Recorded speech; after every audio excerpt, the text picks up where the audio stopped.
Astagfirullah.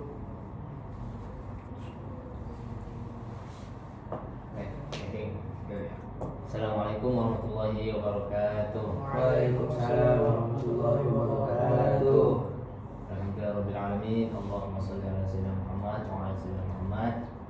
Baik, siang hari ini saya akan mengisi pelajaran mengenai tentang fikih, yaitu bab taharah. Kemana kemarin kita udah membahas tentang rukun wudu. Nah, pada pembahasan kali ini saya akan membahas mengenai hal-hal yang membatalkan wudu. Sebelumnya saya ingin tahu nih kabar teman-teman pada siang hari ini. Gimana kabarnya? Baik. Udah pada makan belum? Udah. Udah pada ngopi? Sudah. Baik, insya Allah semuanya pada fokus kan? Kita akan melanjutkan pembahasan kita mengenai hal-hal yang membatalkan wudu. Sebelumnya teman-teman udah ada pada yang tahu belum apa saja yang membatalkan wudu gitu? Tidur, Pak. Tidur, yaitu merupakan salah satu dari hal yang membatalkan wudu. Kalau dari segala seluruhnya tuh ada yang tahu nggak ada berapa hal yang membatalkan wudu? Nggak tahu. Oke, saya izin nulis dulu di sini. Akan saya paparkan beberapa hal yang membatalkan wudu.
Oke, mulai dari yang ke depan.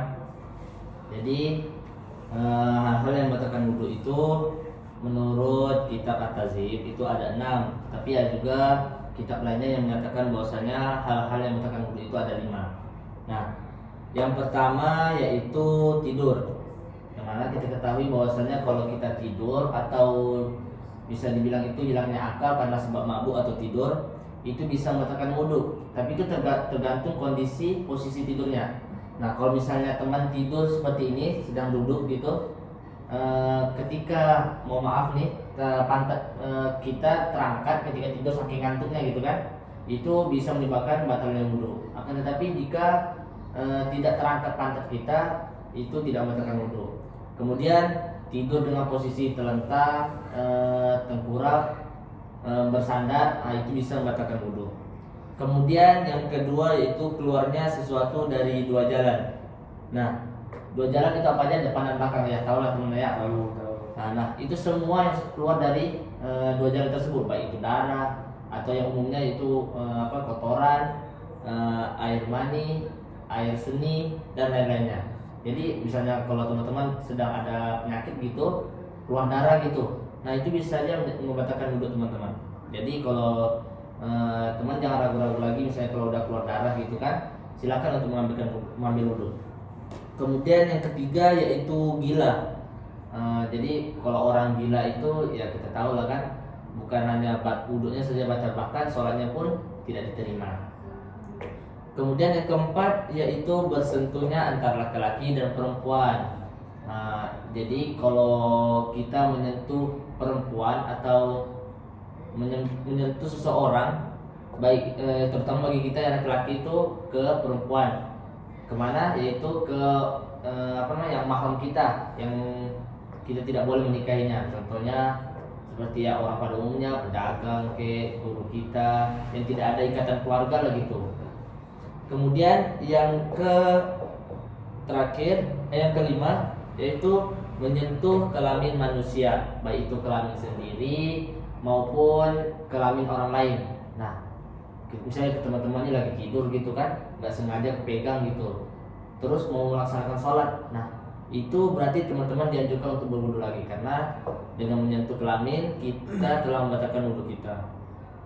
Kemudian yang terakhir, menurut pendapat baru dari Imam Syafi'i menambahkannya bahwasanya menyentuh dubur itu juga merupakan salah satu hal yang membatalkan wudu. Nah, jika teman-teman menyentuh dubur, baik dubur orang lain, tapi ya buat apa ya menyentuh dubur orang lain ya?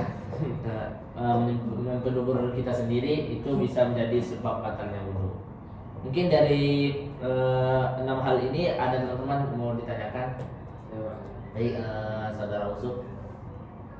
Apa? Perkenalkan, nama saya Muhammad Yusuf. Oke. Jadi saya ingin bertanya di poin ke-5, menyentuh kelamin manusia. Apakah menyentuh kelamin manusia ini ada batasannya, Pak? Oh, kalau saya pernah dengar dari ceramah itu ya, kalau kita menyentuh dari kelamin ini dari buah zakarnya aja, itu tidak membatalkan wudu. Ada beberapa penceramah itu dari Malaysia saya dengar, itu tidak membatalkan wudu. Akan tetapi untuk kehati-hatian kita kan, Imam Syafi'i itu terkenal dari hati-hatinya ya. Jadi sekiranya itu masih bagian kemaluan, apa salahnya kita berwudu gitu kan, untuk menghindari dari hal-hal yang diragukan gitu. Kan kita diperintahkan itu untuk meninggalkan hal yang ragu-ragu tuh. Mungkin ada lagi yang bertanyakan? Saya Pak. Nah, apa itu? Perkenalkan, nama saya Muhammad Karyus Oke. ini. Saya mau bertanya, apakah jika kita menginjak sesuatu kotoran dari hewan maupun manusia akan membatalkan wudu? Oh, jadi apakah kita menginjak kotoran itu bisa membatalkan wudu? Iya. Nah, ini memang sering sih jadi pertanyaan dari orang-orang lain. Apakah kita menginjak kotoran itu harus berwudu lagi? Apakah menginjak kotoran itu membatalkan wudu? Nah, sebenarnya kalau bagi orang-orang yang umum gitu, yang tidak belajar masalah fikih terutama tentang hal-hal yang membatalkan wudu, itu mereka menganggap bahwasanya kalau menginjak kotoran itu membatalkan wudu. Padahal telah jelas dari banyaknya kitab yang menjelaskan tentang hal-hal yang membatalkan wudu itu hanya ada 6 perkara, yaitu tidur, keluarnya sesuatu dari 2 jalan, kemudian gila, bersentuhnya antara laki-laki dan perempuan yang bukan mahram, terus menyentuh kelamin manusia, dan pendapat baru yaitu menyentuh dubur. Nah, tidak ada yang menyatakan bahwasanya jika kita menginjak tali itu membatalkan wudu. Nah, bagaimana caranya? Jadi ketika teman misalnya nih menginjak kotoran ini, jadi itu kita ketahui bahwasanya itu tidak membatalkan wudu, jadi cukup dihilangkan saja najisnya.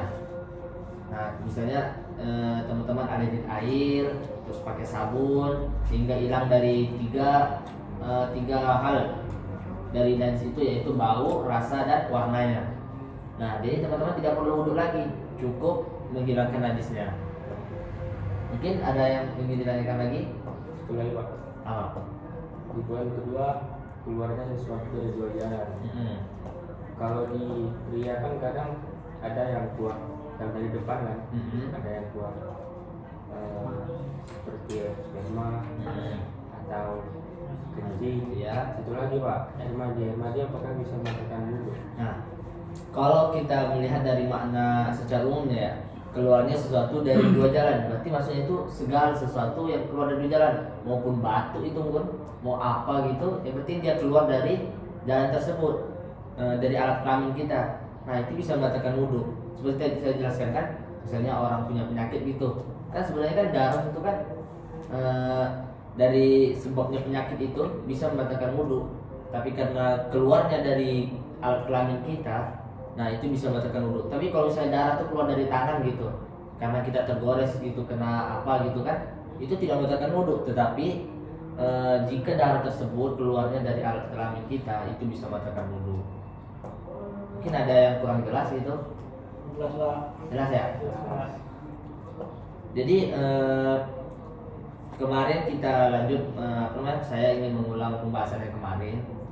Mungkin teman-teman masih ingat gitu pembahasan kita minggu kemarin tuh mengenai rukun-rukun wudu. Saya mau tanya nih, evaluasi ya. Ada yang masih ingat nggak apa saja rukun-rukun wudu? Enggak ingat Pak. Masa nggak ingat satu pun? Aduh, bahaya nih. Diulang Pak. Diulang ya? Iya, Pak. Oke. Jadi kan kemarin kita udah belajar tuh mengenai rukun-rukun wudu tuh. Jadi rukun-rukun wudu itu ada 6. Nah, yang pertama yaitu niat. Nah, kita tahu lah kan segala suatu kebaikan kayak apalagi perintah-perintah Allah itu kan kita selalu dahulukan tuh. Hal yang wajib yang perlu dipenuhi yang pertama yaitu niat. Kemudian yang kedua yaitu membasuh wajah. Membasuh wajah merupakan salah satu rukun wudu yang tidak boleh ditinggalkan. Kemudian yang ketiga yaitu membasuh kedua tangan hingga siku-siku. Nah, yang keempat membasuh sebagian kepala yaitu daerah jidat ini minimal 3 helai rambut lah. Nah, yang kelima yaitu membasuh kedua kaki hingga mata kaki, dan yang terakhir yaitu tertib. Berarti jika teman-teman wudhu tanpa atau meninggalkan salah satu dari 6 hal tersebut, maka wudhu kita tidak sah. Misalnya teman-teman mempunyai kondisi air yang sedang sedikit gitu. Jadi jangan teman paksain gitu untuk menyempurnakan wudhu teman-teman dengan mengikuti sunnahnya seperti membasuh jari, terus telinga, berkumur-kumur. Jika memang air itu tidak cukup karena ada orang lain yang ingin berwudhu, jadi teman-teman cukup melakukan 6 hal tersebut. Jangan melakukan hal-hal wajib dari wudhu tersebut seperti niat, membasuh wajah, membasuh kedua tangan, kemudian membasuh bagian kepala, membasuh kedua kaki, dan tertib. Jadi jangan dipaksain untuk menyempurnakan wudhu dengan mengikuti sunnah wudhu yang ada 10 itu. Baik teman-teman, kalau sunnah wudhu ada yang ingat nggak? Mungkin bisa dibahas juga Pak. Mungkin bisa dibahas. Iya. Lupa semuanya. Iya Pak. Jadi sunnah wudhu itu 5 hal selain dari 6 hal tersebut, kayak membasuh jari. Nah itu kan tidak termasuk dari hal yang wajib yang saya jelaskan tadi itu. Membasuh jari, kemudian berkumur-kumur, terus memasukkan air ke dalam hidung, kemudian mengusap seluruh kepala. Nah tadi kan yang wajibnya itu membasuh sebagian kepala. Nah kalau mengusap seluruh kepala itu sunnah. Kemudian menyela-nyela jenggot bagi yang ada, menyela jenggot, menyela jari-jari kaki dan tangan, terus berturut-turut, terus diusap 3 kali. Nah itu aja. Mungkin teman-teman sudah bisa bedakan ya, yang mana sunnah, yang mana fardu, terus apa aja yang batalkan wudhu. Nih, kalau kita evaluasi dah, biar teman-teman makin kuat ingatannya. Untuk Bang Ucup, misalnya nih, kalau kita wudhu tidak berkumur-kumur, apakah sah wudhu kita? Sah. Karena wudhu itu termasuk dari sunnah-sunnahnya. Nah, berkumur-kumur itu termasuk dari sunnah wudhu. Oke, terima kasih Bang Ucup. Untuk Bang Fahri nih, misalnya kita nih mengusap jidat kita nih, tapi ada sebagian, apakah sah wudhu kita? Sah. Sah. Karena itu termasuk sunnah dari wudhu. Ya, karena sunnahnya itu kita membasuh seluruh kepala. Oh, iya. Nah, kalau yang wajibnya itu hanya sebagiannya. Nah, paling minimal 3 helai rambut. Baik, mungkin cukup sampai sini pembelajaran kita. Semoga hal-hal tersebut bermanfaat bagi kita semua. Terus teman-teman bisa mengaplikasikannya di banyak orang lah gitu. Ntar teman-teman bagi yang tahu nih pada hari ini, boleh tuh dikasih tahu teman-teman yang kurang tahu gitu. Kan biasanya nih hal-hal tersebut banyak dianggap sepele gitu. Kadang orang menganggapnya enteng gitu, nggak mau, tahu-tahunya kayak menginjak kotoran itu batalkan wudhu. Itu kan mempersulit kita kan. Padahal wudhu itu gampang, cuma 6 hal yang tidak perlu ditinggalkan. Yang lainnya itu sunnah. Baik teman-teman, mungkin ada yang mau ditanyakan lagi? Cukup Pak. Cukup ya? Oke, mungkin teman-teman ingin melanjutkan ke pelajaran yang lainnya. Terima kasih atas perhatiannya. Sekian dari saya. Sampai jumpa di kelas berikutnya.